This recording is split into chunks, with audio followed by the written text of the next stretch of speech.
Questions I was asked, answers I could not ignore. Introduction, in my own words. People often ask me why I write the way I do, why my work carries weight, why it does not shy away from darkness, and why everything always seems to lead back to Jesus Christ. These are not attacks, they are questions. Real ones. Honest ones. Valid ones. Questions that came from people who noticed something in what I have proclaimed that God has allowed me to create. This series is my response, not as a debater, not as a scholar trying to impress, but as a man who has been changed by truth and cannot pretend otherwise. Episode 1. Why do you talk so much about spiritual warfare? Isn't Christianity supposed to be peaceful? I talk about spiritual warfare because Scripture does. Christianity is rooted in peace, but it is peace that was purchased through conflict.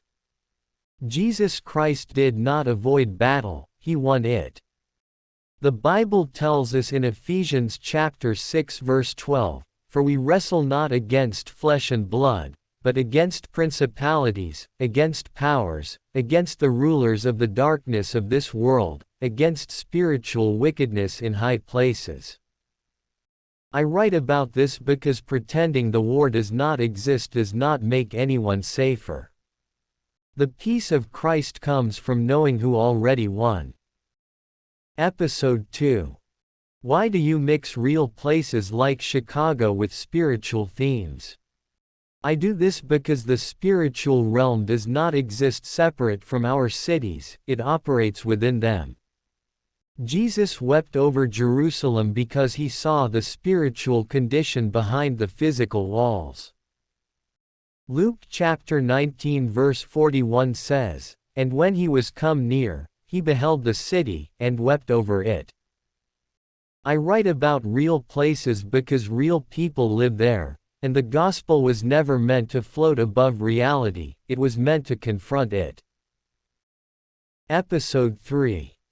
Why does your writing feel raw and uncomfortable? Because truth often is. Jesus Christ never avoided brokenness, he stepped directly into it.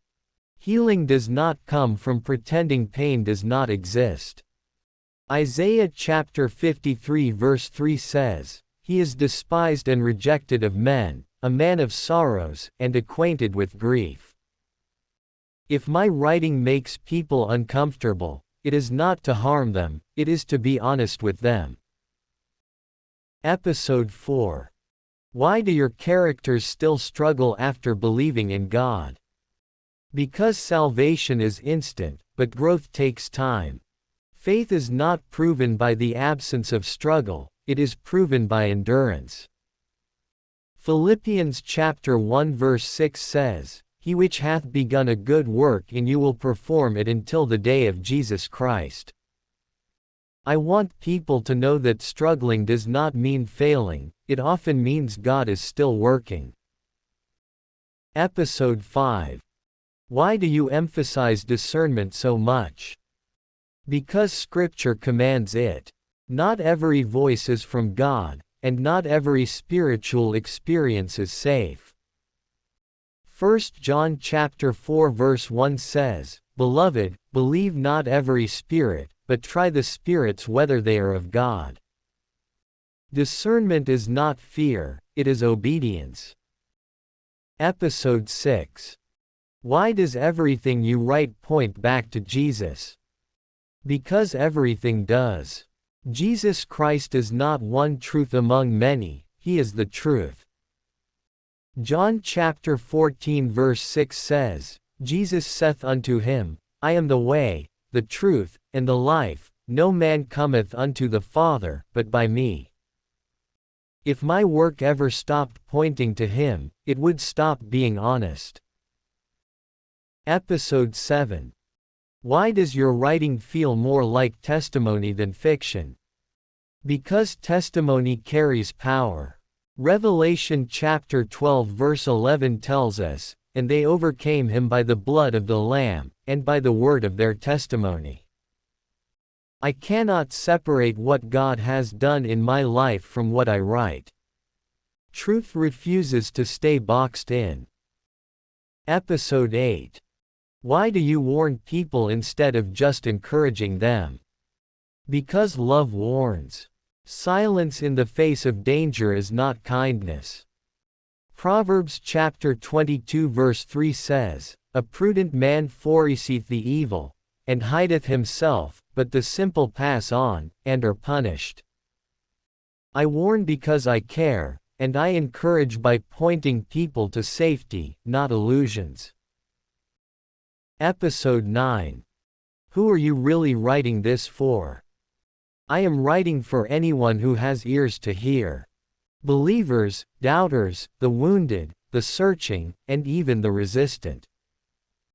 Matthew chapter 11 verse 15 says, "He that hath ears to hear, let him hear." I cast the seed, God decides where it takes root. Episode 10. Why do you keep writing? Because obedience matters more than comfort. Because silence helps darkness. Because someone I will never meet needs to hear the truth. Jeremiah chapter 20 verse 9 says, "But his word was in mine heart as a burning fire shut up in my bones, and I was weary with forbearing, and I could not stay." I keep writing because I cannot do otherwise.